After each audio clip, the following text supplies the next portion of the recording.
of us ikigai is going to look different, and that's going to be our experience of life that's meaningful, fulfilling, and purposeful.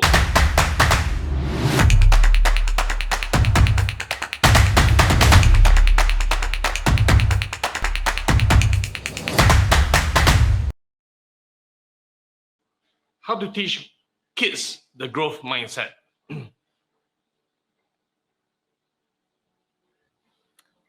I'm not going to say it depends, but I just said it.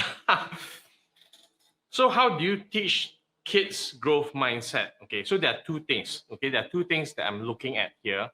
And the first thing is growth mindset. Okay, so what is growth mindset? Growth mindset to me is an attitude of expansion. Okay, an attitude of expansion, of moving upwards.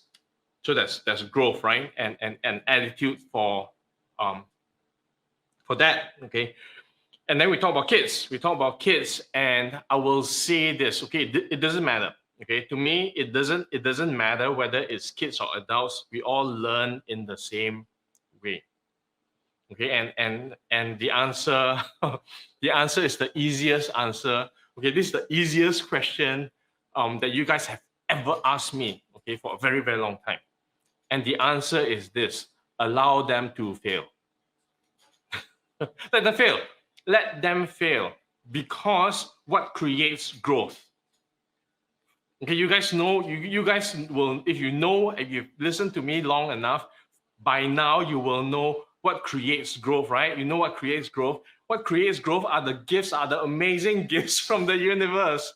And what are the amazing gifts from the universe? Challenge, struggle, and obstacles. Right? What we don't know, okay, what is uncertain, what we fear, what we have doubt in, okay, the things that we don't know, okay, where we make mistakes. And I've talked about this. Okay, humans are designed to learn by making mistakes. Okay, that's the simplest generalized universal principle that's as simple as it gets. Humans are designed to learn by making mistakes. That's the first thing. And if we want to enable people to learn growth, okay, to experience growth in that process of learning, then allow them to make mistakes. Don't protect them. Okay, each of us have our life paths. Okay, each of us have our journeys in life. Each of us have our experiences that we need to get. And the way to get an experience is to participate in that process. Okay, we are not going to get an experience by watching someone else. We're not going to get an experience by learning knowledge, skills, or tools. We get an experience when we practice and when we make mistakes. Then we go, aha, wow, that was the mistake that didn't work.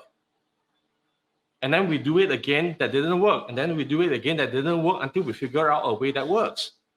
And that process of from where we were when we didn't know how to make it work, to the point when we figured out how to make it work, that process of making mistakes, of experiencing obstacles, of experiencing struggle and challenges, okay, that process is where we actually grow.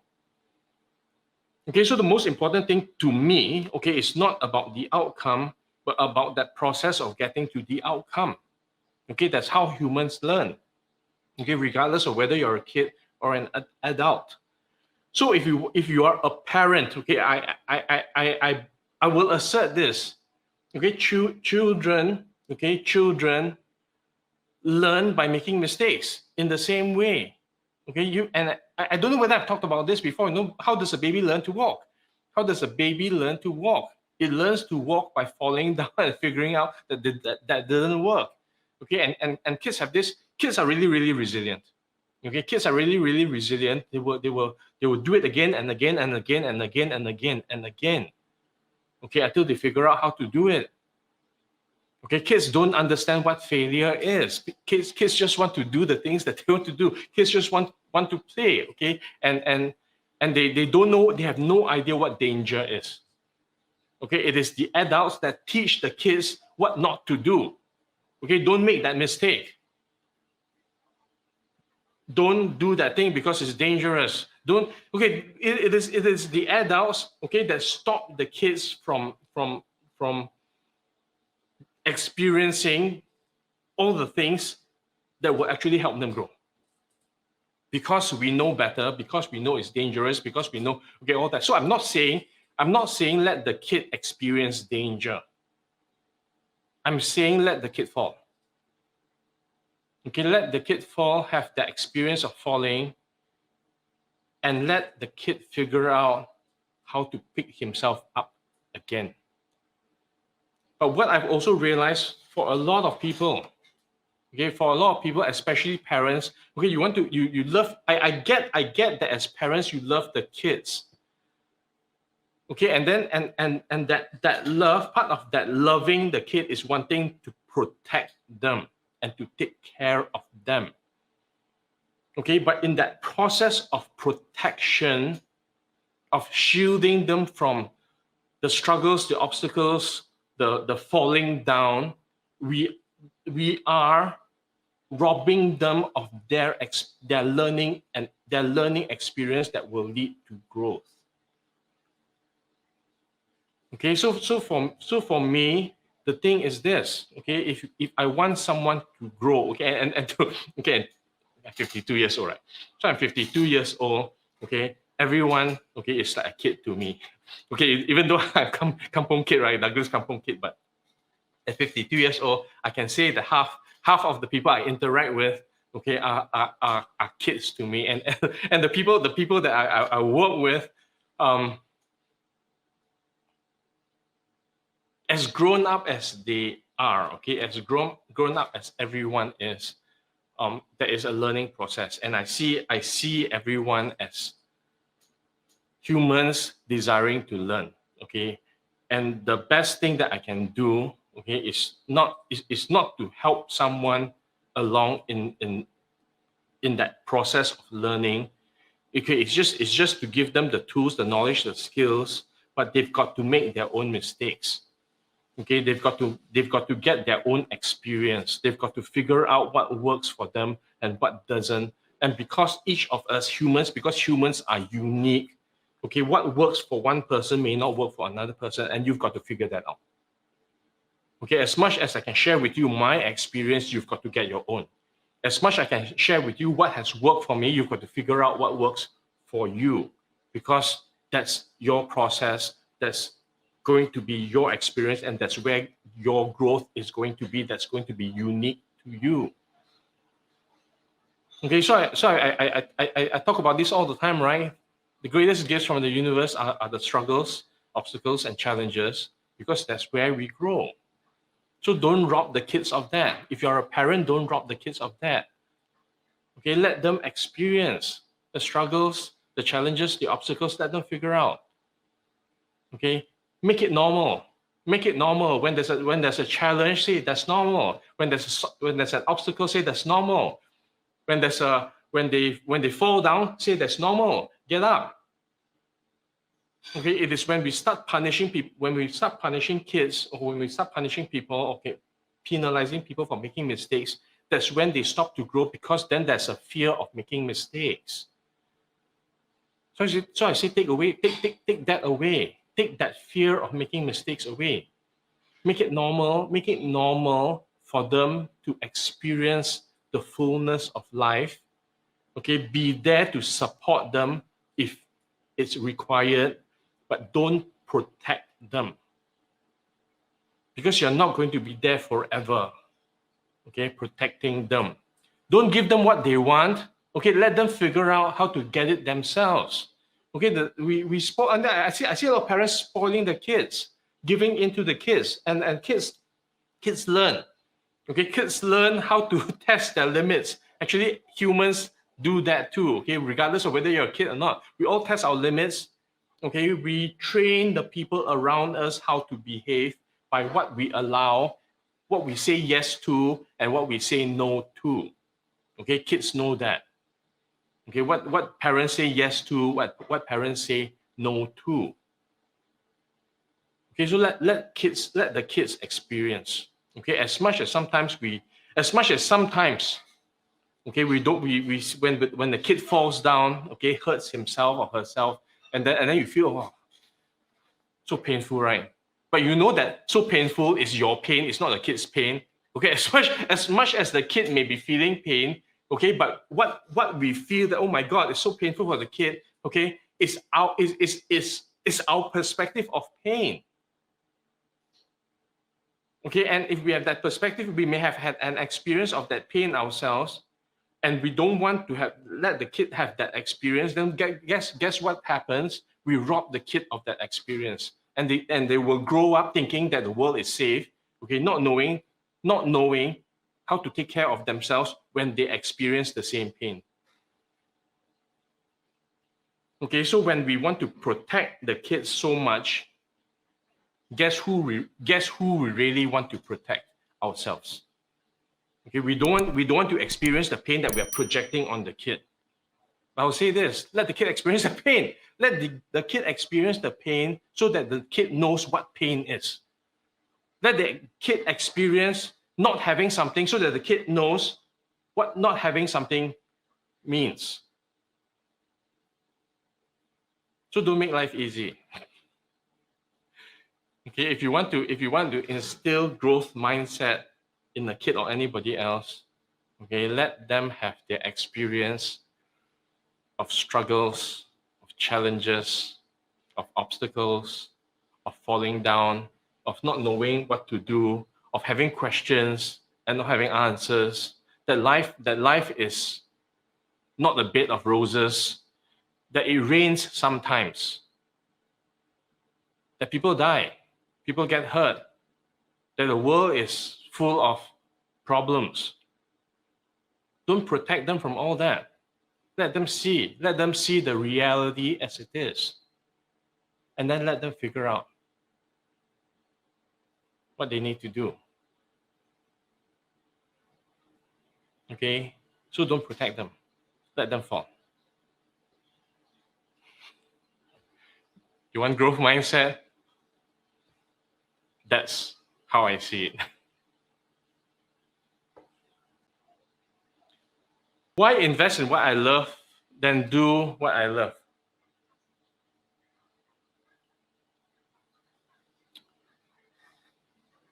I think there are a lot of factors. From that. Loving something and doing something, okay? And I want to say this. The first thing is sometimes what I love may not be what I want to do, right? What I love may not be what I want to do, and I might have reasons for not wanting to do it. And one of those reasons could be I may not be good at it. I might love something, okay? I might love soccer, but I might not be a good soccer player because I'm not gifted that way. I might love art, but I might not be able to execute it because I might not be gifted that way. I might be a master in certain things. Okay, I might be really, really good, okay, at telling stories. Okay, I might be really, really good at telling stories. Okay, but I might not love it. So it's not the same thing. Okay, what I love and what I'm good at may not be the same thing. Okay, and if it's not the same thing, then I might want to invest in what I love because it's not the thing that I will be good at. I hope that makes sense. Okay, but I'm going to take this to another level. Okay, so what we love. Okay, so let's say there's something that we love, and then there's something that we are good at, and it may not be the same thing, right? So in situations like this, what I love, okay, I might put resources in it, okay, to encourage it, to create environments where this can thrive, okay, this can grow. Invest in someone else, okay, to create what I love. Okay, I might not be good at it. Okay, then there might be things that I'm good at, then I will invest in doing it, in practicing, in acquiring knowledge, skills, and tools, and practicing and making mistakes and be really, really good at it. Then I will do that thing, which I may be a master, then I can be a master of, but I might not love it. It's not what I love. It's two different things. Don't put them together and make them the same thing. Not the same thing. But they may overlap. Okay, there may be things that I love. Of all the things that I love, and of all the things that I can be good at, there may be some areas that overlaps. And this area, okay, this area where it overlaps, what I love and what I am good at, okay, maybe then the thing that I do. Okay, so under these circumstances, in this situation, I might actually be doing what I love. Okay, now I'm going to talk about. I think I've talked about ikigai, but if I haven't, okay, I will talk about it again. Ikigai, I-K-I-G-A-I. Ikigai is a Japanese word. Okay, it's a Japanese word that describes 4 circles. The 4 circles are what I love, what I'm good at, what the world needs, and what I can be paid for. Right? Okay, what you love, what you are good at, what the world needs, and what you can be paid for. And where the 4 circles intersect in the middle is what we call ikigai. Okay, where you're doing what you love, what you're good at, what the world needs, wants, and what you can be paid for. And that place, okay, where all these come together is where life becomes meaningful and fulfilling and very, very purposeful, because it is the perfect situation, okay, of how we can optimize our life. Okay, the time that we have, okay, in doing the thing that we are good at, we love, the world needs, and we can be paid for.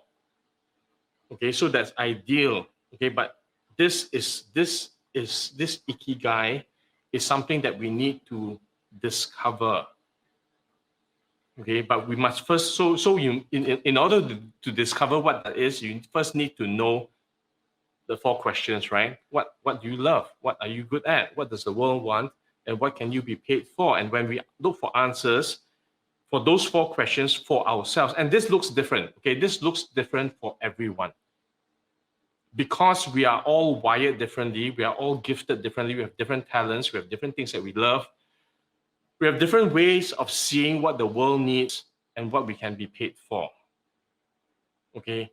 So for each of us, the ikigai zone, okay, what I call the ikigai zone, what for each of us, ikigai is going to look different. And that's going to be our experience of life that's meaningful, fulfilling, and purposeful. Okay, so it's going to be different. Okay, it's going to be different for each of us. So back to the conversation of what you love, what I love, and what you are good at that you can do. If you love it, if you're good at it, okay, so it's only 2 parts. The world may not want it, and you might not get paid for it. Okay, also, and the next thing is this, okay, what the world wants and what you can be paid for are also 2 different things. The world may want something, but you might not be able to, you might not get paid for it. Okay, the world might want peace, right? But will you get paid for creating peace? Okay, you may or may not.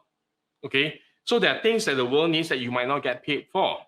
Okay, so it depends. So it depends on how you want to design your life. Okay, in creating all this, how all these 4 circles will intersect with each other, and then what you choose to do. Okay, and it's perfectly all right. Okay, there's no right or wrong, good or bad in whatever you choose to do, to invest in what you love to do, to get good at what you do.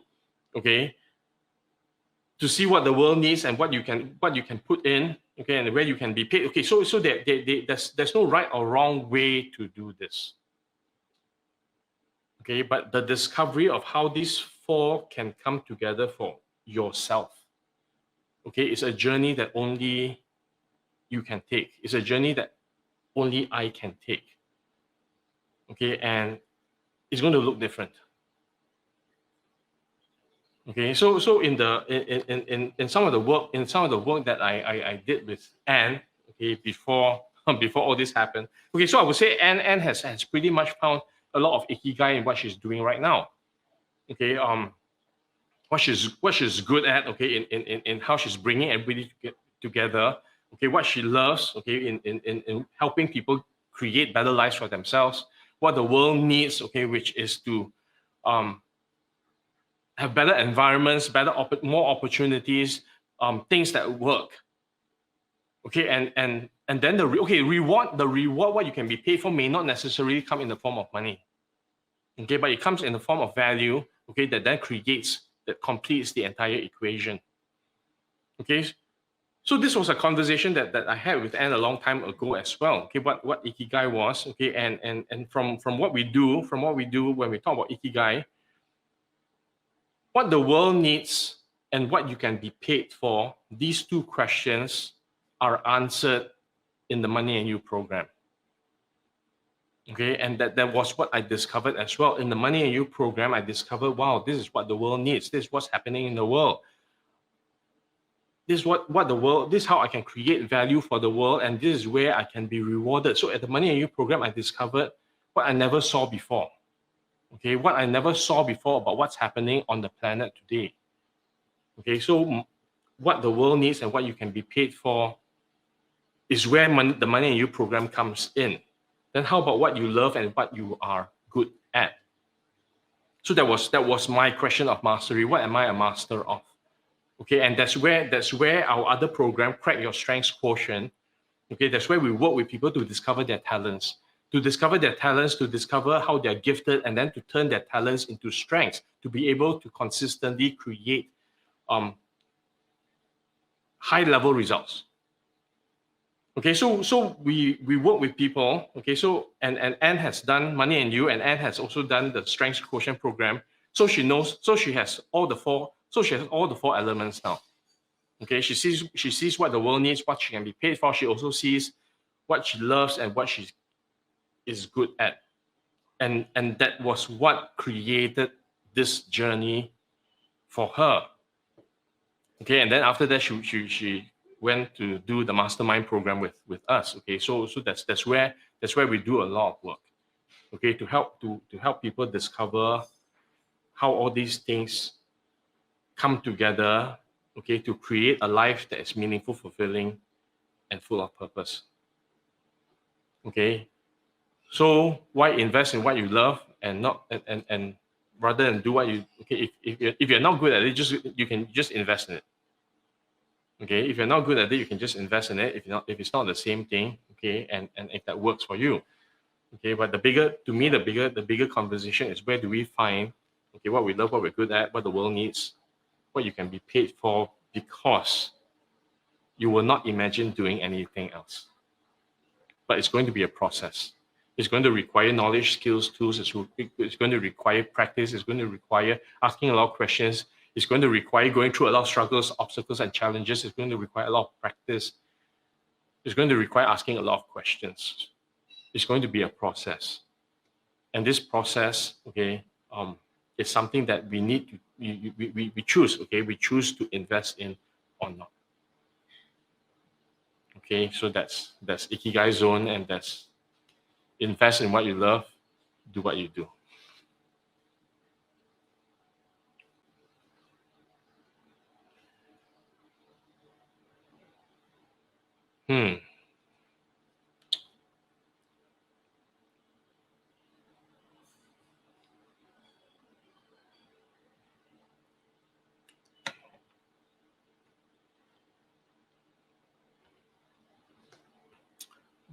When is trauma? Okay, and what is childhood trauma? So this is a big conversation, and then there are many different schools of thought. Okay, as far as childhood trauma and how it affects us growing up as well.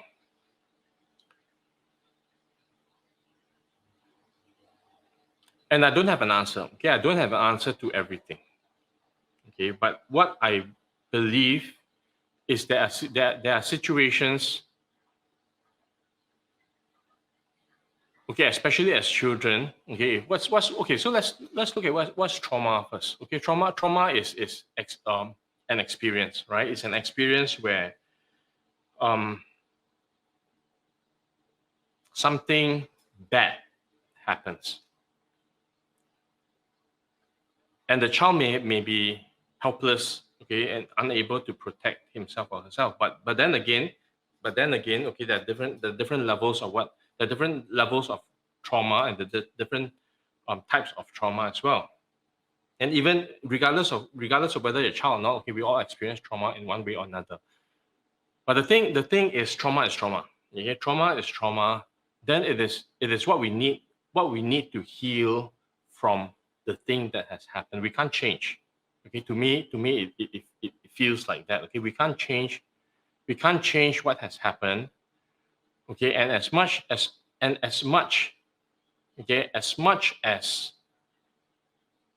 we don't like it. Okay, as much as we say that it's painful, the problem is if the problem persists when we don't heal from it, we get hurt. Okay, we get hurt all the time. Getting hurt is part of life, and we can't control. Okay, we can't control what happens. Okay, and sometimes a lot of things happen that we cannot control, that is painful, that is damaging, that hurts us in many ways, and and for some of us, it hurts us at a very deep level. Okay, and if it has happened, we can't change that, right? We can't turn back and remove the thing that has already happened. So the thing is, the first thing is acknowledging. Okay, so to me, the first thing is actually acknowledging the trauma and processing it, and not make it wrong. So the thing is, when kids experience things that are painful and all that, they may not be able to express, or they may feel shame, or they may feel whatever it is. Okay, and it is when it's not acknowledged, when we don't acknowledge something, the healing cannot happen. Right? When we don't acknowledge something, the healing cannot start. Okay, so part of that process is that healing process, okay, which a lot of us may not have because it's hidden, it's not addressed, it's whatever it is. Okay, and it's not only kids, it's for adults as well. And I'm not saying, and I'm not making it okay. Okay, I'm saying that there has to be a conversation, there has to be a process of healing, of making it okay, of acknowledging the pain and making that okay. And I talk about this. Okay, I talk about why the universe gives us with this. Okay, it is the challenge, the struggle, and the obstacle, or whatever it is that the universe is giving to us. The kid may not be able to decide, okay, as a kid. And without the proper tools, okay, and that's important, okay, so we need tools. So if we want to do something, okay, we need knowledge, tools, skills, practice, and correction. It's the same formula over and over again. Okay, but if it's not addressed, then you don't acquire the knowledge, the skills, the tools, okay, to be able to then practice and heal the trauma.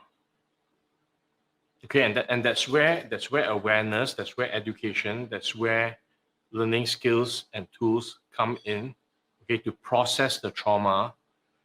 Because at the end of the day, it's breakdown or breakthrough.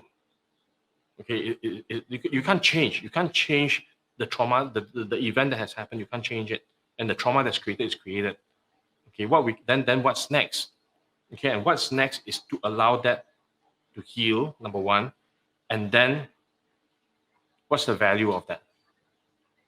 Okay, what's the value of that?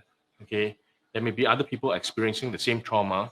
Okay, and because okay, it is not possible. Okay, I'm not saying, okay, I won't say it's not possible. It's very difficult. Okay, it's very difficult to help someone through a process if I've not been through that process myself. Okay, it's very difficult to talk about something if I don't have an experience because it's just knowledge, it's just theory. Okay, but if I've experienced trauma and I found a way to heal that trauma, then can I help someone else heal or go through that process of healing in their trauma? Okay, because the thing is, any form of hurt, okay, any form of hurt that is unresolved, okay, continues to hurt. We just bury it. Okay, and in Money and You, okay, in Money and You, we call these yuck berries. Okay, the hurt that we have experienced, that we cover up, that we wrap up so that it's tolerable, so that we can cope with it. Okay, it's like it's like how an oyster, you throw a piece of dirt into the oyster will cover it up, and then a pearl emerges, right? So yuck berries, okay, not so beautiful, not beautiful like pearls. Okay, so humans have coping mechanism. Okay, we bury. Okay, but what happens is at some point in time, this yuck berry, something will happen that will trigger a memory that will poke this yuck berry and then it explodes. We carry it with us. So how does childhood trauma affect us through our lifetime? We carry it with us until we resolve it, until we heal from it. The wound, the hurt remains hidden. Okay, that's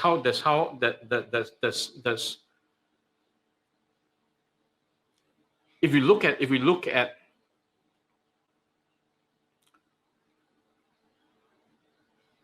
a lot of people in their lives, okay, we all have some form of hurt, okay, that we've buried, and then that becomes the thing that stops us in a lot of things, that creates fear, that creates doubt, that creates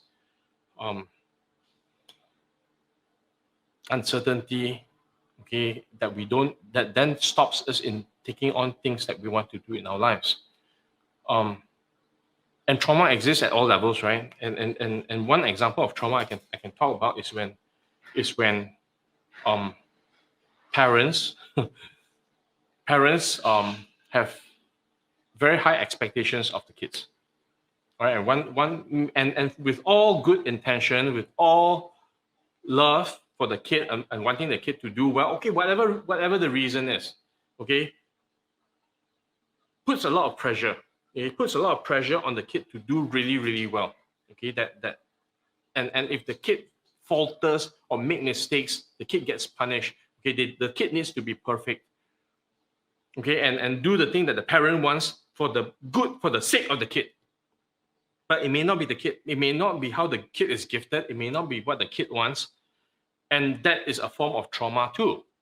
Okay, and you know, kids have got no control, right? Kids have no control over whatever it is. They have to listen to the parents, okay, otherwise they get punished. So what happens after that? So what happens as a result of that? Okay, resentment gets created. Okay, there's a fear of failure. There's a conversation, there's a thought of, oh, I'm never good enough. Okay, it doesn't matter how well I do, I'm not good enough because my parents are always telling me that I can do better. So if I can do better, that means I'm not good enough. Okay, so that is unseen, invisible trauma that the kid doesn't even know that it's going through. Okay, but part of that, okay, resentment towards the things that need to be done. Okay, don't like, and it could turn into rebellion. It could turn into many things. Then the kid grows up. The kid grows up and hates the things that he or she has been forced to do growing up. The kid, it has fear that if he goes out of line, that he might be punished. The kid has not good enough conversations. That doesn't matter how hard I work. Okay, I will never measure up to whatever it is. Okay, so that's a form of trauma too, right? So that's how it impacts. Okay, that's how it impacts us if we carry it. Okay, it leaks out in all sorts of ways. Okay, so one of the things that we need to start to do, okay, where all these things start to come up, okay, is learning, is getting tools, is getting supported.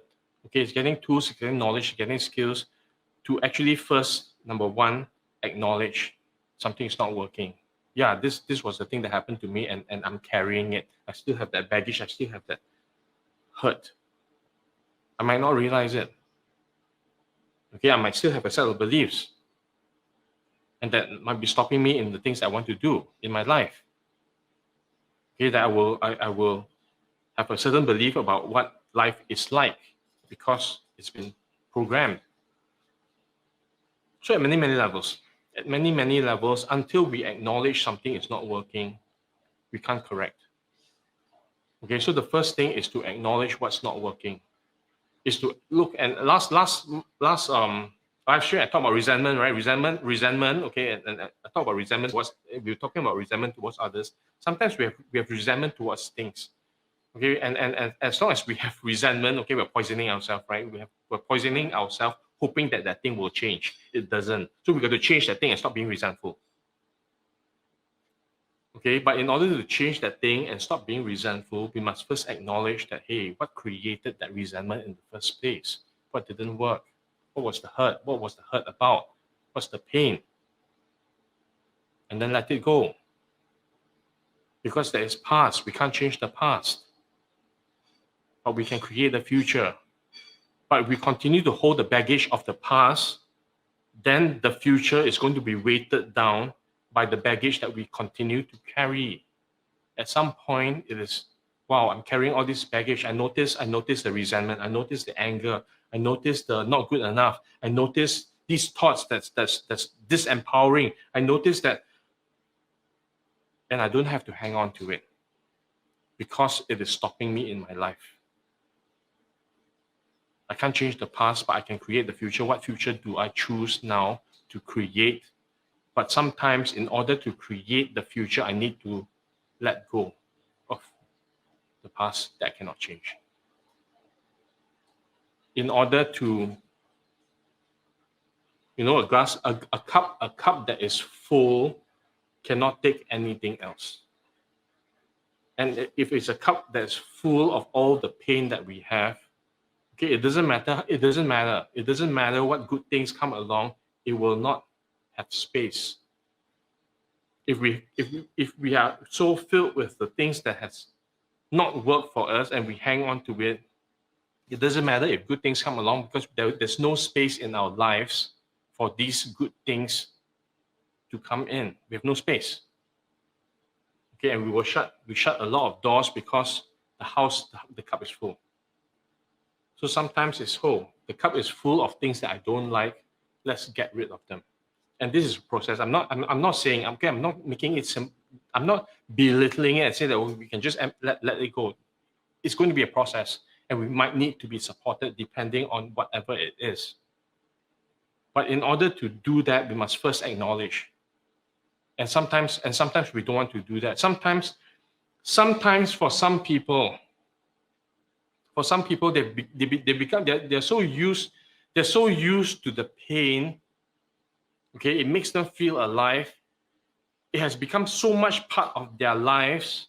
It's very difficult to let go because they don't know what to do when good things happen. They don't believe that good things can happen because they're so used to all the bad things that's happening. So all these things will affect us in many ways in our lives. And some people carry that all the way to their graves. Okay, so to resolve that is to first acknowledge we can't fix something that we don't recognize. Okay, a doctor cannot heal you if the doctor cannot recognize the disease. If we cannot name the disease, we don't have a cure for it. Okay, if we cannot acknowledge that we are sick, if we don't acknowledge that we are sick, we cannot get the medicine that will make us better. So the first thing is to acknowledge something is not working. And then ask what that is, and then empty the cup. Empty the cup of the toxicity, empty the cup of all the things that hasn't been working, empty the cup, and then it can be filled again.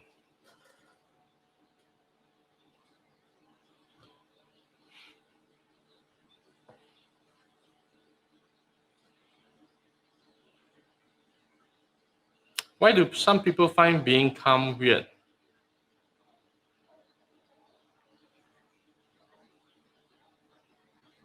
We're all wired. We're all wired differently. Okay, as much as some people find calm weird, some people find not being calm weird. Right? Some people are full of energy. Some people are not so much. Okay, and um we're all wired differently. Okay, we're all wired differently, and um we got to recognize that. Okay, we need to recognize that we are wired differently, and that is something that we've for a very long time. Okay, I will say for a very long time we okay, it's something that we don't learn in school. Okay, how we are differently gifted is something that we don't learn in school, because school is like a factory that all of us and all of us go through the same process, right? All of us go through the same process. Okay, learn the same um in knowledge. Okay, do the same exercises, sit for the same exams, like a factory, and churn out at the end of the day you get a piece of paper. Okay, so we don't learn that we may have a feeling that we are not the same. Okay, but we are never taught, okay, what's different about us. And this knowledge, okay, this knowledge about how each of us are differently gifted, how each of us are differently wired, is actually very new knowledge. Okay, it didn't exist until about 20-30 years ago. Okay, so when I was going through school, okay, this knowledge that we have different talents, and what these talents look like, and how we can develop our talents into to strengths and all that, this knowledge didn't exist. Okay, but in the last 30 years, okay, in the last 30 years, we've developed this knowledge, or we've created, well, I wouldn't say we've created this knowledge, we've discovered this knowledge. And I would say, okay, we humans are discovering more and more about ourselves, about humans, okay, over time.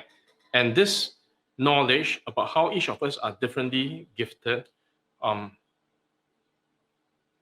is something that we discovered over the last 30 years. Okay, and we have and so today we talk about strengths and talents, and how to operate from strength, and manage our weakness and all that. So all this is new knowledge. When we are able to acknowledge, okay, when we are able to acknowledge that each of us are gifted differently, okay, and this even though this knowledge is being developed, it is here now. It is not knowledge that a lot of the world knows yet, because it is new knowledge, and we've got a population of 7-8 billion people. Okay, so it takes time for this knowledge to be spread, okay, to be taught. So until we recognize, okay, until we recognize how each of us are different, we will think the other person is weird, right? Until we recognize that, hey, wow, the other person is maybe different from me, okay, in how he thinks, feels, and behaves, but that's just and that's as and but that person is as normal as I am in how I think, feel, and behave. Okay, we just think, feel, and behave differently.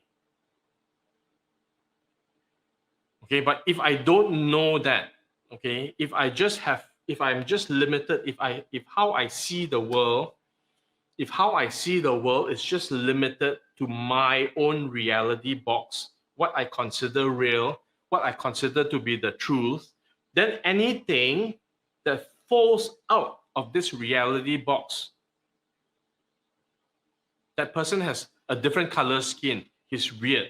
That person is so tall, he's weird. That person is so short, she's weird. Okay, so as long as I just operate from my own reality box, that person is so excitable, he's weird. That person is so calm, he's weird. So as long as I operate from my own reality box, everybody is weird, because they're different from me. But when I start considering that there are other reality boxes, okay, that other people are different and they are as normal as I am, then I will stop having that judgment that I have, that assessment that I have that people are weird. That's when it will stop. That's when I will start embracing, wow, people are different and they are just as normal as I am. There's nothing weird, there's nothing wrong. We are all different and it's okay.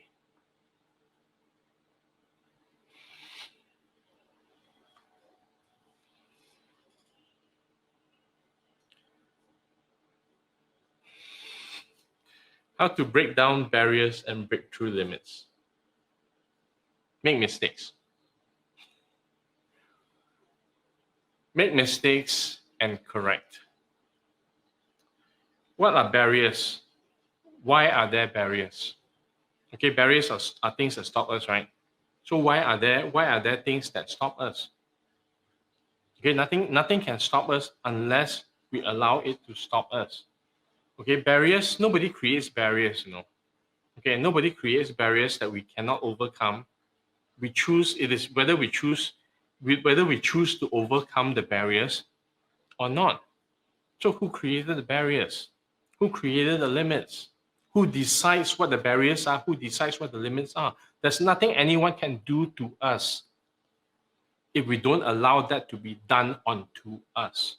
There's no barrier that can be created if we don't allow that barrier to be there. There's no limit that is set if we choose not to have that limit.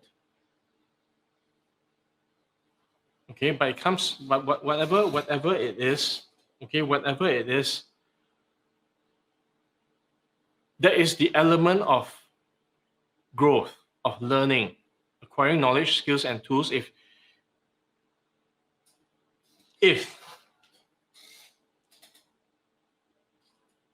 I don't have, if today, okay, if today I want to build muscle, okay, I want to be more muscular, and part of being more muscular, okay, it might not be just about being muscular. I want to be stronger, and I have a weight, a dumbbell, and I might be strong enough to do a 10 kg dumbbell. Okay, let's say 10 kg dumbbell, and I'll do bicep curls. Okay, I might be able to do a 10 kg and do 15. Okay, 15 reps. And after I do 15, I cannot do 16 because I'm not strong enough. I don't have the strength, I don't have the stamina. I cannot do the 16th rep. Okay, that's number one. Number two is, so it's a 10 kg dumbbell. Okay, I might pick up a 15 kg dumbbell and I might not be able to even do one. Okay, I might lift it. I cannot lift. Okay, so that may be the limit, right? That may be seen as the limit, but is that limit permanent? Just because I can do a 10 kg dumbbell 15 times, and if I attempt to lift a 15 kg dumbbell, I cannot even do once. So I can't do it, right? So my limit on a 10 kg dumbbell is 15 reps. My limit on a 15 kg dumbbell is zero. Zero. Then I might think, oh, I can't do it. I can't do it, and I can, if it's 10 kgs, I can only do 15 times. I cannot do 16 because I can't do it. I'm not strong enough. And 15 kgs, I'm not strong enough. I cannot even do one. So that's my limit right now. Okay, my barrier would be thinking that, oh, because I can't do this, I'm not going to, I give up. I don't want to do it because I can't do it. So that's a barrier that I create for myself, right? Or somebody can tell me, okay, so from the outside perspective, somebody can tell me, Douglas, you can't lift. Okay, you can't even lift a 15 kg dumbbell one time. You're terrible. Then I might say, oh yeah, I'm terrible because I can't lift. What, Douglas, you can only do 15 times, 10 kgs? then I might feel bad. I might feel bad, and then that creates, okay, I give up. I don't want to do I don't want to do it. So it could be two reasons, right? That I don't think I can. I don't think I can, or somebody is telling me that I cannot.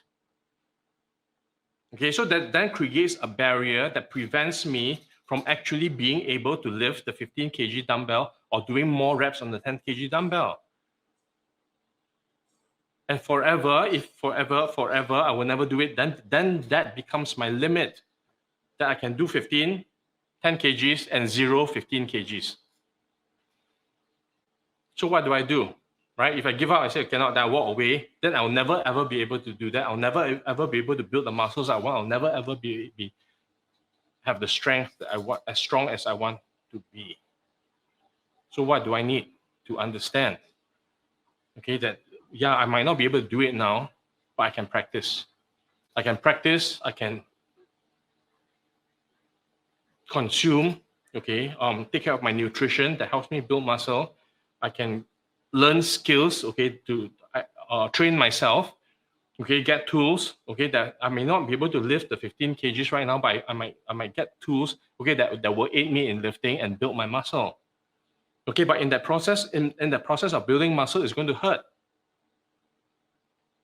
Right? In the process of building the muscle, it's going to hurt, but that pain, that hurt is necessary, because what does that pain mean? It means that the muscles are being built. If there's no pain, okay, there's nothing is happening with the muscle if there's no pain. Okay, when the muscle feels no pain, it is doing what it's already able to do at its capacity. It is when we overtrain it, not when we overtrain it, when we push the limits, when we push the limits of what we can do today, that's when we will start to feel pain, and that pain means that new muscle is being built. But we have to choose. Okay, we have to choose to be stopped, okay, or we choose to break through by these limits that we might see today. But we need to acquire knowledge, skills, and tools and practice to create the breakthroughs. And we need to allow time for that to happen. Muscle isn't built overnight. I cannot today do 15 and then tomorrow I want to do 30. I cannot. Muscle needs time to build. Okay, just as anything else. We need time to practice, make mistakes, make corrections, and get better. Or we can look at where we are today and think that we cannot be better than this, then that becomes the barrier that will stop us from pushing through and breaking any limits. Then that becomes the limit that we have. So the first thing, how to break through barriers, choose. It is a choice. It is a choice, okay, to let that barrier stop us, okay, or break through. Okay, so we choose to be stopped or not by whatever barrier there is today. And if we choose, okay, to break through, to not let the barrier stop us, then we need to acquire, then we need to train. Okay, knowledge, skills, tools, we need to practice and be prepared for struggle, for pain, because those are the keys to growth. Okay, to do what we've never done before, to go into the unknown, and when we go into the unknown, what will come up? Doubt, uncertainty, things are unpredictable. All these things will come up. Okay, and all these things can become barriers as well. So I don't want to have unknown. I don't want to have uncertainty. I don't want to have experience all this. Then sorry. Okay, then those become barriers that will stop you, and you will stay within the limits that you have right now. You will stay within the box that is your life. It is a choice. What we see as barriers today, is it permanent? Is it permanent? Most are not. And we choose to go beyond, then we need to do the work. But it starts with choosing.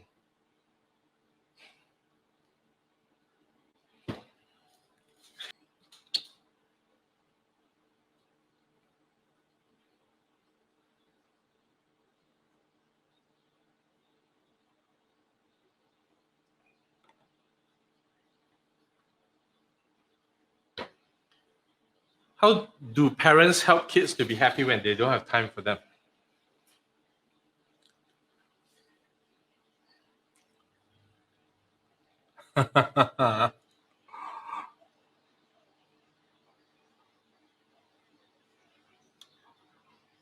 Okay, it's very difficult for me to answer this question because I don't have kids.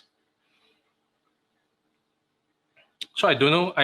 So I don't have an experience of helping kids to be happy if I don't have time for them, because I've also made a choice in my life. Okay, some of you know me, right? Some of you know me. Some of you have experience with me talking about children, and when I look at kids, they are liability. Okay, but that aside, so I made a choice. I made a choice not to have kids. Okay, and anyway, I will not have kids naturally, because I will not be married to a woman, so I cannot have kids that way.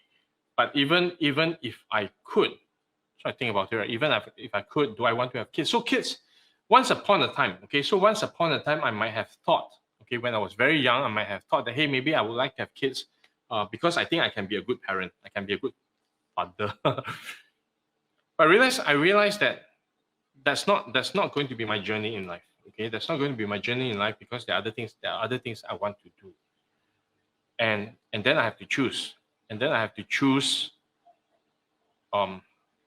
because I have so much time. And there was a point in my life I also realized that if I have a kid, okay, if I have a kid, then it's going to what does a kid mean? Okay, a kid means 25 years of my life. Okay, am I willing, okay, to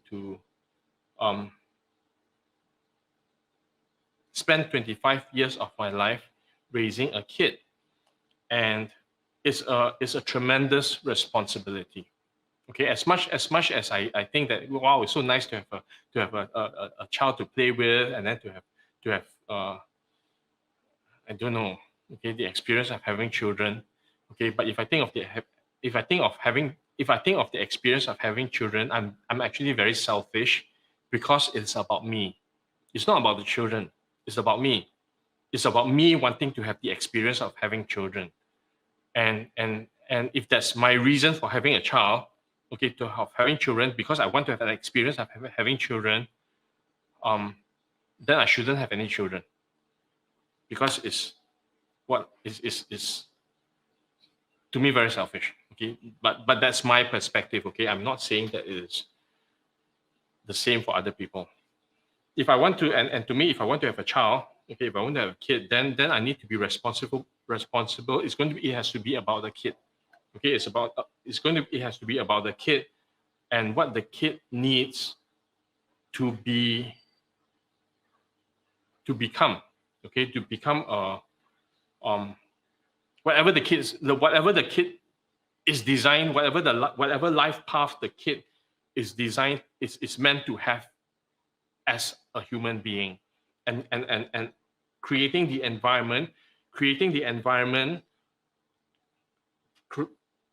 the resources, creating the space, giving the care, support, everything, okay, to allow that process of a mini human growing to be a big human, and being the best human, okay, that human can be. If I choose to have a kid, then that has to be my intention, okay, to have the kid experience life in the best way possible, and to do the thing that he or she is meant to do in his or her lifetime. But that's a big responsibility, and that's a big responsibility that I was not willing to take on, because I am not sure that I can do that. Okay, so for that reason, I don't have children. Okay, I don't have children, and I will work with other people. I will work with other people to help discover what lives they can create, and they've got to create that. Okay, so in a situation, okay, where parents have no time then my question is, why do you, then why do you have the kids? Why do you do this? Why do you choose that in the first place? Okay, if you cannot commit to it, if you cannot be responsible for it, but that's my judgment. Okay, I'm not saying that my judgment or my perspective is right. Okay, it is just my perspective, and it is how I see life and how I see me participating in life. Okay, and that's how I see life work for me. Okay, so when the question the parents have no time, then my question is, why do you have kids in the first place? If you didn't plan, you know a tiny human being is going to need you. It's going to need resources. It's going to take 25 years. It takes 25 years. 25 years. It takes 25 years from a baby, from the baby, okay, to a 25-year-old person who is able to be old enough, okay, to take care of himself or herself, and for you not to worry about this human being, right? You can't run away from it. Which part was not clear? It takes 25 years, and you got to participate in that 25 years, which means that you need to put in time, resources, and everything to nurture the kid and to create the life for that kid. So I don't understand the no time part. Okay, that means it was not thought through. It was not thought through. It was not planned. That's how I see it. Okay, so I don't know how to answer this question, because they got themselves, they created, so the parents created this situation, and now they have no time. Then the thing is, then you have to make time. It's a simple thing. We all have 24 hours. We choose what we need to do. We choose the life that we want. Okay, if you got no time, then there's a consequence. I don't have a judgment. Okay, I don't have a judgment. I'm not making this right or wrong. Okay, from my perspective, I'll do things a certain way. But if you've already got kids, okay, and you got no time, then there's a consequence. That's all. There's no magic answer. There's no magic pill. I say, okay, you take this pill, and then tomorrow your kids will be happy, and then you have time. There's no magic pill. Okay, there's no magic pill. Okay, we make choices. And there are consequences. Okay, we make choices that then create other things that happen, and there are consequences. Okay, we make choices that to have children, and then end up you don't have time for it. Okay, then you don't have time. That's it. You don't have time. That's it. And if you choose not to have time, okay, and you know time. Who controls the time that we have? We decide what we want to use, how we want to utilize the time. We decide what we want to create and what we want to exchange the time for. And if the happiness of the kids matter enough, you will make the time. That's it. And if you say there's no time, then it just tells me one thing, that the happiness of the kids are not as important as something else that you can be doing. And that's a choice, and that's a consequence. So the kids will grow up a certain way. Okay, and I know some parents will buy things and hire help and all this, but it doesn't make up for. Okay, it doesn't make up for being a parent. Okay, it doesn't make up for the family. It doesn't. Okay, and I can say that because my growing up experience was also a certain way. I don't blame my parents. Okay, I don't blame my parents. I lost my mom. Okay, I lost my mom when I was 3 months old. Okay, I lost my mom when I was 3 months old.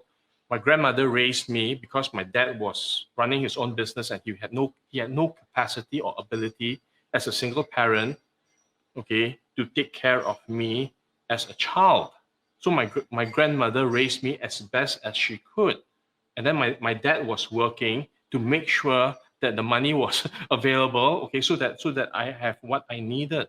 So I don't blame my parents. I don't blame my mom for passing away. I don't blame my dad for having to work. but it is what it is. And if that's what it is, then there's a consequence. Okay, I don't think I turned out too badly. Okay, and that was my process. That was my struggle. Those were my challenges, and those were my gifts. Okay, those were my gifts from the universe. Okay, that then allowed me to create my life path a certain way.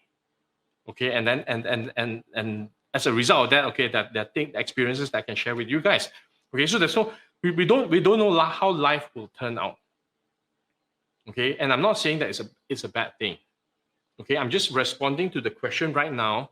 Okay, if parents want to help kids to be happy, if they have no time, okay, then I think that's a very difficult question to answer.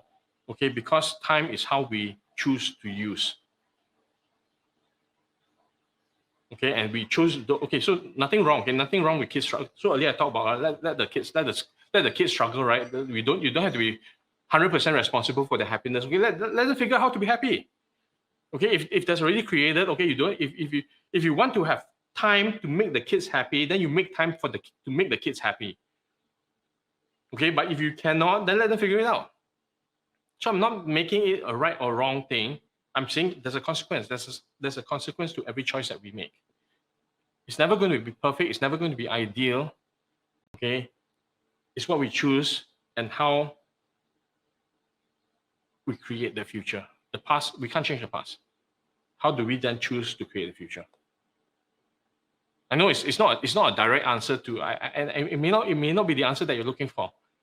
Okay, but that's my answer to you. Tung Yin Yuan. Okay, so very intense. Very intense today. Thank you for your questions. Okay, thank you for your questions. Thank you for the intensity of the questions. Thank you for blowing my mind once again. Every week, okay, every week I think, wow, these questions are blowing my mind. Wow, these questions are really pushing my limits. And every week you guys surprise me with a question that even pushes my limit even more. But thank you. Okay, thank you for pushing the limits. Thank you for asking the questions. Thank you for allowing me into your reality box. Okay, and I hope that I have also shared my reality box in a way that works for all of you. And I hope that in some way, it contributes. Okay, it contributes to the life that you want to create. Okay, I don't, and I've said this before. I don't have a need to be right, and I am not right all the time. It is my reality box, is my perspective. It is what I can share. It's how I can answer your questions. Okay, so I hope that in some way it has inspired you, and if there's even a small part that will help you create a life, design the life that you want to create, then I am glad. Okay, I'm glad for this 60 minutes of being with all of you. I'm glad for all the 60 minutes that you guys have set aside, okay, to be here on Thursday evening, despite everything else that you could be doing. Okay, so thank you all of you for being here. Thank you for your 60 minutes. And if you're inspired, please help me like, share, subscribe. Okay, and I'll see all of you next week. Kampungkid out.